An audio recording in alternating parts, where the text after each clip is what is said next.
I think one thing that MSP owners do that I really hope they'll reconsider, which is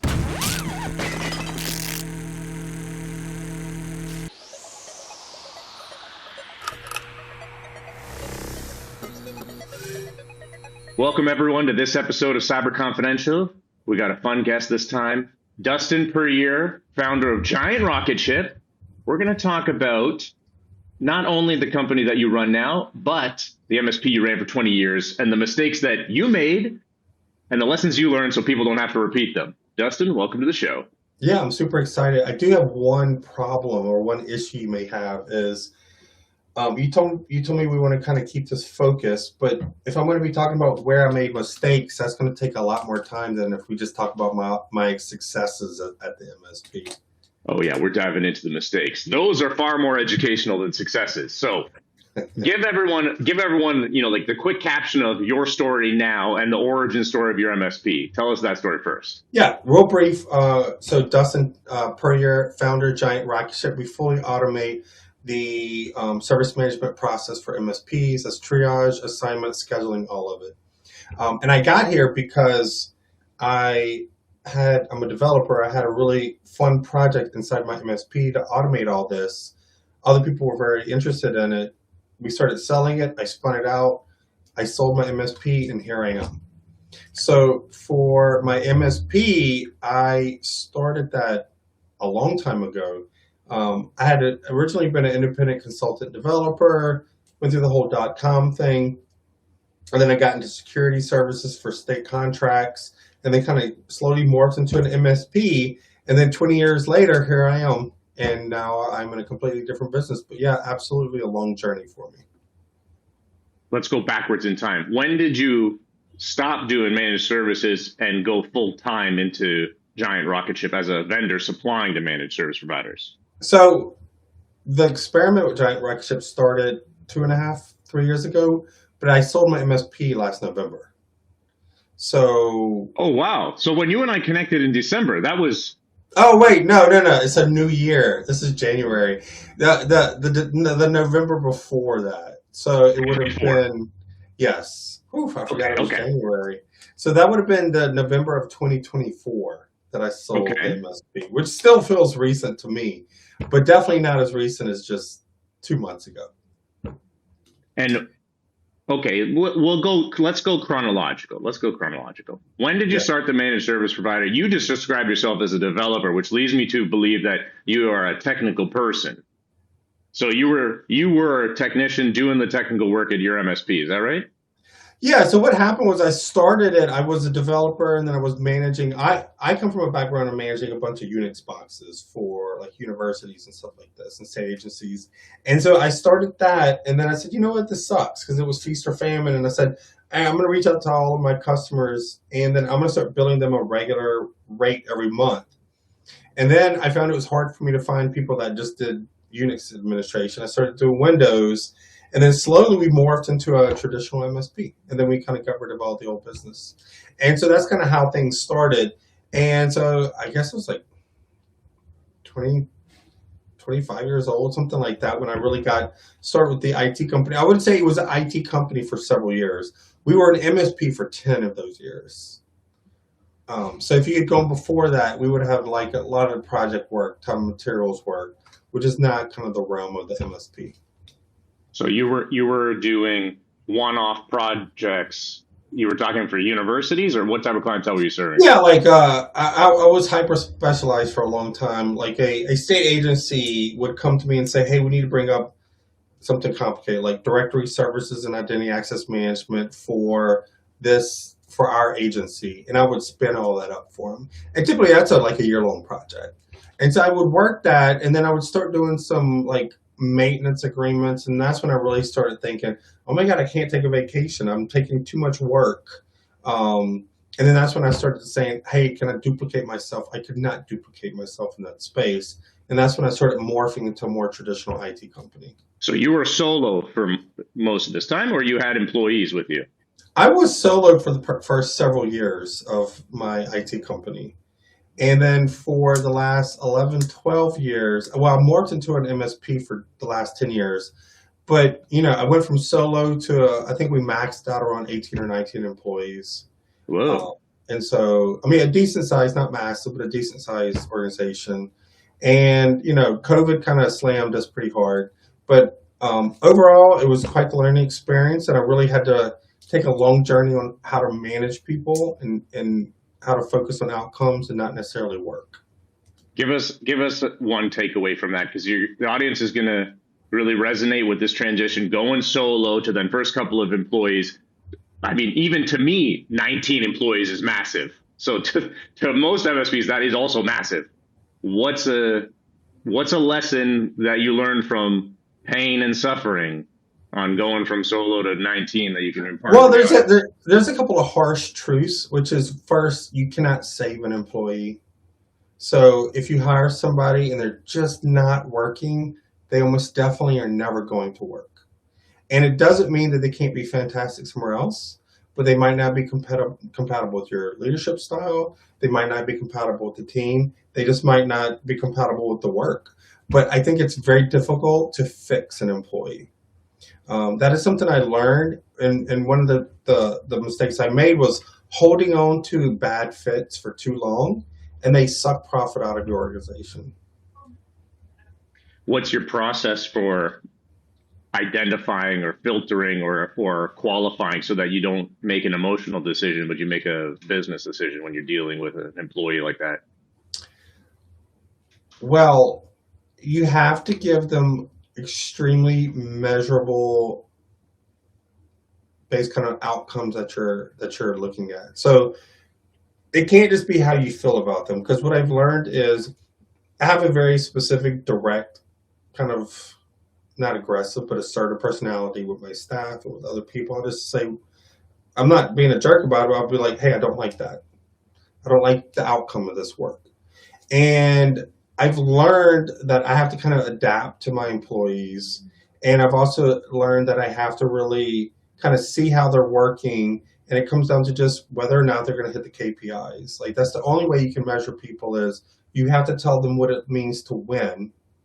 And then you measure whether they won or not. And that's, to me, the only fair way to do it, versus filtering it through your emotions of what you like and dislike. Because you tend to like people like yourself. And that is an absolutely horrible way to judge employees or other people. I can see that, especially if you're running an MSP as a technical person. Not all of the roles at the business are technical.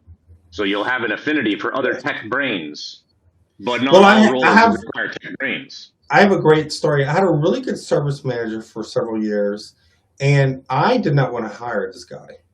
And I remember we had I forget what her role was, but she was doing some interviews for me. I think it was for like a tier 2 technician. And she came to me, she said, Dustin, there's this guy, we need to hire him. He's just smart, and he's not from IT, but he's technical. He worked for like a security camera company installing like units like that. And I said, but he has no skills in what we want. She said, just trust me on this. He's going to do great. And I said, I don't want to hire the guy, but you know what? Fine. I gave it to you. I'm going to let you do it. And so we hired the guy, and like within 3 years, he was our service manager. And so, I just think it's interesting how it plays out with not trusting your emotional attachment to people, and understand, or to what you think people should be like, and understanding that a lot of times you're really not a great judge of character at first. You need to let things play out, but you need to give them measurable results to work against. I feel like I've had to go through that myself. And I mean, I bump into recruiters all the time. When a recruiter asks me who I'm looking for and like how I qualify applicants, I tell them honestly, I don't think I know what I'm doing. So don't ask me, because I mean, I've maybe hired 10 people from this business and previous business. That's a very small sample size. I don't really know how to do it, or how to do it, whether I'm doing it right or wrong. What was your background? I'll tell you one trick I've learned, and you have to have the budget for it, but you also have to be a little bit ruthless about it, which is always hire in twos. And it's not that you're trying to make one lose and one win. If you can hire 2 people for each role, then If they both win, that is insane. Like, that's fantastic. You found two great employees. Adjust what they're working on so that they are both doing different things, right? But but if you just hire one person for a role, you have nothing to measure them against. Are they late on the project because you didn't define it well? Or are they late on the project because they don't know what they're doing? Like, it's really hard to see these things at first, and it takes you several months to figure out, oh, I'm not doing a good job of positioning the work versus they're not doing a good job of executing the work. But if you hire in twos, it gets to be very obvious who's really excelling versus who's not. And almost always, both people will not win. Usually, you're going to find one person that's just constantly trailing, and you're like, oh my goodness, I would have never known if I had hired two people at the same time. Is that is that what you did? Because if I was, that's what I do now. That's what I do now. Yeah, that's what I do now. Is that what you did when you were still small? Like your first 5 employees, were you hiring those in two? No, absolutely not. No, I mean, I was not a good hiring manager for the first 80% of my IT company. Hiring is extremely difficult. And I would do the thing that most MSPs do, which is you dither and you vacillate and you wait to hire that next employee that you know you need, because you're just, first, it's so much work to hire. And second, you're so scared of making a bad hire. But this really traumatizes, or it has a negative impact on MSP rather, because you're going to lose business because you can't satisfy your customer needs because you're waiting to hire. And you're waiting to hire because you know that you're going to hire poorly and then you're going to mess up your customers. Like, it's a bad, like, back and forth you have. But I will say hiring two people at a time helps. When you were going through the early stages, starting to do managed services in the latter 10 years of your MSP, in what order did you hire new employees? Like, where were you putting the resources and in what order? Well, it's interesting. A lot of it was by gut. It's not like I had a good strategy of it. Now, I'll do a quick, like, side note. One of the things we're doing, we have Rockship Horizon, which is coming out. And it has a module for business intelligence, which is going to say you need to hire somebody for tier 2 with these skill sets, right? Like, based on your current ticket load. The reality is most MSPs don't know. They know they need to hire, but they usually don't know who they need to hire, what position. They just know they're busy. And they're like, oh, I'm going to hire a tier 3, $120,000 engineer. And then they don't get any less busy. And it's because they should have hired somebody to do password resets. I mean, it is a very difficult thing to do. And when I was an MSP, my constant mistake was either waiting too long to hire or trying to hire somebody that just wasn't a fit for what we really needed. But at the time, I wasn't good at gathering the data that told me who to hire. Mm-hmm. It's a difficult problem. It's a difficult problem. I will say one thing that helped us over time, one of the lessons learned was on a weekly or monthly basis, dump out your tickets into a spreadsheet, do a pivot table. This requires that you do good coding of your tickets. Do a pivot table and see where the bulk of your work is. And if it's a tier 1 function, you probably need to be hiring tier 1 or automating that process. In the conversations you're having with MSPs now, are people doing that? They want to do that, but they're not doing that because they don't have time to do it because they're constantly on fire. Yeah. Yeah. Only the larger MSPs are really good at that. And even they get swamped at times. But some of the larger customers we have, they have enough staff at an admin level that there will be people like at a CTO level that only focuses on the tech, or your ops manager that focuses on the staff and the number crunching. And they'll be like, okay, this is where we're going, this is where we're trending. I would say 80-90% of MSPs, they don't have the capacity to do it, but they know they should be doing it. Mm-hmm. So there's one tip is, like, bite the bullet on a Saturday night and just do the pivot table to see if you feel like you're always swamped and always busy. That would be your recommendation on how to see what busy quantifies to. Yeah, cancel that date with your significant other and just have a one-on-one with a pivot table. I mean, that's a good date. That's a good way to have a healthy relationship. I would do that, and I would also, something I learned the long, hard, expensive way was what I call the 1% rule.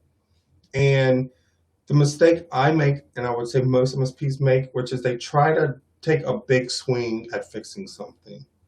They try to gut the system and start over. If they have too many alerts coming in, they try to have this huge automation project that's going to solve everything. And 99% of the time it doesn't work. And notice how I invent numbers. I have no idea. But it feels like 99% of the time it doesn't work. And people just try to make these huge substantive changes in their organization. And either people quit because it's too disruptive, or they end up quitting the task because it's just too overwhelming. And what I've come to learn is the 1% rule in a stable organization. If you have a fast growing startup like Rocket Ship, you have to just be pivoting a lot. But if you have an MSP that's been around for 20 years, you need like a certain way of pushing out change. The 1% rule in my mind is if you improve let's say you improve your cost of goods sold 1% every month. It's such a small change. That one change gives you roughly compounded 15% change or increase in profitability in a year. If you just change 1% of your cost of goods sold every month, you will outperform almost every MSP in your market. And so I always say, don't try to change everything. What's just 1% improvement you can do this month?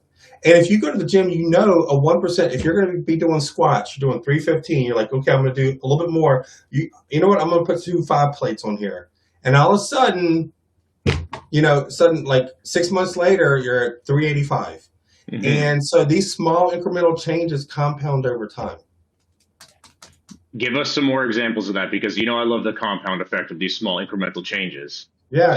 Give us something practical. You're talking about improving cost of goods sold. What was an example of that you did over the 10 years that you were doing managed services? Well, I mean, so in the MSP, cost of goods sold also includes the cost of service, right? So your technicians should be above the line. It's a variable cost. It's not your overhead. That's one accounting mistake a lot of small MSPs make. But your technicians go up top. And if every week or every month you just print out that ticket sheet of like that pivot table of where all your time's going and say, all right, what's the number one consumer of my hours? And you just say, we're going to find a way to reduce this by 10%. If you do that, then that's a 1% improvement to your cost of goods or to your gross revenue. That right there will be profound for most MSPs. Okay, let's stay on this topic. I love these little incremental things, because I echo what you say. Too often people are talking about these huge swings that are going to change everything, which usually amounts to nothing happening because it's too big of a or people quitting. Bite. People quitting because you make them unhappy because there's so much changing all the time. Right, too much change all at once. Because your techs just want to do their job. I want to be clear. Most techs do want to do the work. But if you make it challenging for them to get the work done, eventually they're going to quit, or they're going to, I forget what the word is, quiet quitting. They're just going to sit there and not actually be effective. And so if you try to disrupt it too much, you will end up going backwards. Let's now talk, instead of the technical side, let's talk about the sales side, because I want to hear some of these lessons that you learned from keeping your pipeline full and making clients happy.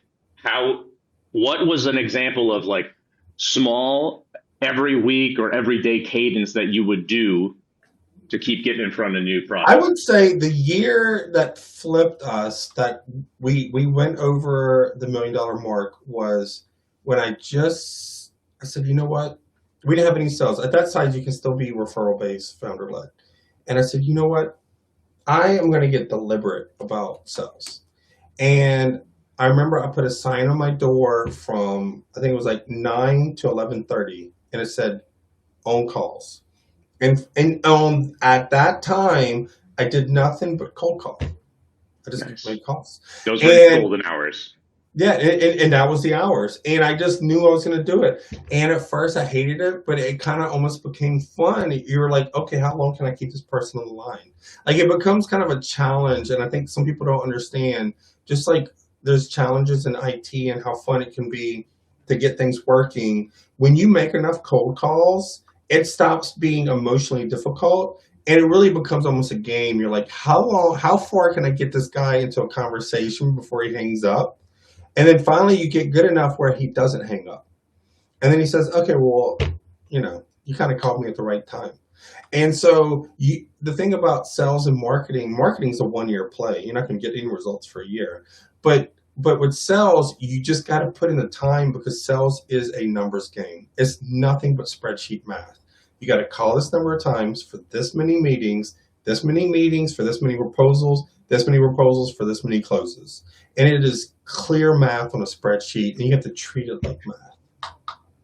How did you keep yourself on that for months or years at a time? Like, how did you keep yourself disciplined enough to stick to it when you were going through the 90% drought before the 10% harvest? You just got to believe. You just have to believe. You have to say, you know what? This sells works. Like, people grow their companies. I just have to put the time into it. So you really just have to tell yourself, hey, look, this works. It's a proven system. I just got to keep at it. And you just have to understand that it is a pure math game. And I will tell you, until you start doing calls, until you start getting out there and shaking hands and tracking progress, until you see that it's just nothing but math, it is difficult to keep going because you're emotional about it. But you have to learn that it's not emotional. It's just, you got to crunch numbers. You got to constantly be putting numbers on the board. And then when you do that, that's when they're successful. And so that's how I got into it, which is I just saw it as part of my job. It's like I showed up, I went and, filled up my water bottle, I had a snack, and I sat down, just like I expected one of my technicians to sit down and start doing IT stuff. Mm-hmm. Mm-hmm. I hear that because I find that too often you do it for a couple of days and then you feel like it's not worth your time. You try and delegate that to someone. 2 days. Whereas if you one of your employees would say to you, I did this for 3 days, we need to delegate this, you would say, no, that's your job. But we have problems saying that to ourselves when it's our job as the founder to do sales at that size. Oh yeah, 100%. Like there might be some things you can outsource about sales for sure, but how do you know what you need to outsource until you've done the work? Like, you need to be doing this for several months. And also the problem is, if you bring in a third-party sales company, which they can work, but if you bring them in and you haven't done the calls yourself, how are you going to measure them? How do you know what works? How do you know what your local market responds to? Like, you're really just going to be throwing money away unless you've actually worked through the process yourself and you say, you know what? I can scale the sales by outsourcing it, but this is actually how I'm going to kind of be able to measure if they're successful or not. Because if you make 3 closes this month, and then that BDR company works for 3 months and they only get you 1 close, if you had done the 3 closes, you would be like, oh, I guess that's the best we can do. This is okay work. But now you know, okay, actually they're getting 1/3 the closes I was.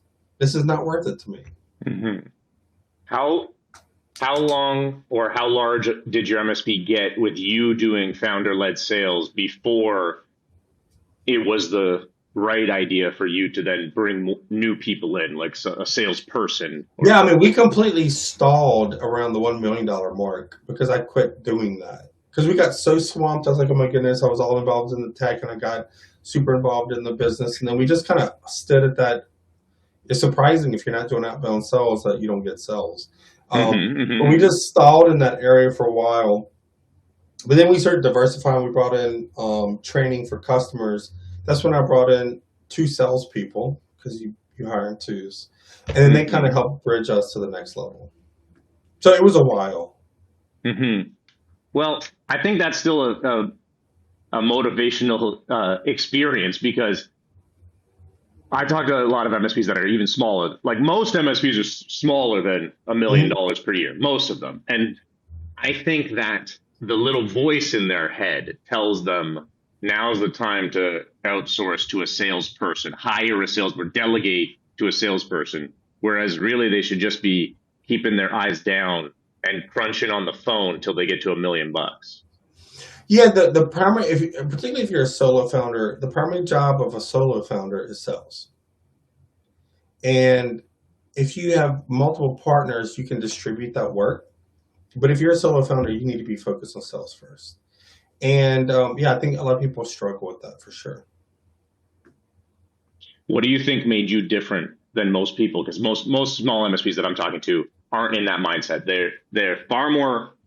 They have a much higher affinity for doing the tech work, the delivery of value to clients, than the sitting for 3 hours to cold call. That's a I very uncomfortable task for them. I think it's a little bit of a personality thing.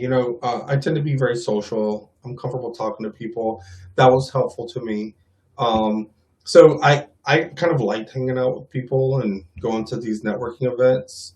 I also was involved in peer groups like Entrepreneurs Organization and some of these other groups where you're put in the room with these other people that run large companies and you really just learn a lot from them. And then I also just kind of learned there's a direct line between your revenue. Now, profit's internal, but your revenue is external. But between the revenue you're bringing in and just how social and outgoing and assertive you are in sales. Yeah, sales is not just about being social though. Like you're not going there to be chummy and make pals. Well, okay, I'll push back a little bit. For an MS, unless you're outside of your state, most MSPs are a handshake business. And so, I mean, you have contracts, but really you're making a relationship with these people. I will say, even though I'm out of the MSP business, I mean, I could still see a lot of the owners that we did IT for, and they would come up to me and say, "Hey, Dustin, how you doing? I heard about your new thing. How's it going?" Like, I was definitely friends with a lot of people, but I will also say I was kind of getting burned out at the end there, for sure. 20 years, one company, is a long time. Long time, long time. I would have So fired me. what was the story? You don't have to go into the details if you don't want to. But what was the story with positioning yourself to be sold? And is it to a private equity firm or another MSP? No, it was another What's the story? MSP. We went through a couple of rounds because people would, just like all MSPs, for years, people would bring me to lunch. Hey, are you interested? And I was like, I don't know what else I'm going to do. And whenever I said, oh, you know what? I think I'm going to sell this thing because I am so excited about Rocketship. Like, I was like bouncing off the walls because it's fun what we're doing. And what I learned in that process is, and you hear this all the time and you don't get it because you think that first deal is always going to go through. The first deal never goes through. The second deal rarely goes through. The third deal may go through. So when you're selling your company, if you think that first deal is going through, you are one in a million. And so just be prepared for the cycles of it. It's not as easy as you think it is, particularly if you're a smaller shop. What's the biggest regret you had from selling so far, if any? I don't know, man. I definitely I always tell people I respect the MSP I had because it paid for my house. It paid for my kids to go to a nice school. It did a lot for me. And so I always appreciate it. But I don't know that I regret selling it. I had been with that company for 20 years. I was kind of ready for something new. And what's funny is I didn't know it at the time. But once we started developing Rocketship, all I could think about was this new company. Like, that's all I woke up wanting to work on was this new project because it was so fun and awesome. And so I guess I just never looked back is how I would respond to that. What's something that's similar in your mission now to make MSPs happy with Rocketship versus making small biz happy with your MSP? What's a carryover? Well, I would say at our size, it's still a very personal business. I mean, we definitely have people that use our product that I don't know on a first name basis. Mm-hmm. But I mean, I know startups are even 5 times our size, and they still know all of their major accounts. Like they can right before this call, someone subscribed to my product. I had not talked to him before.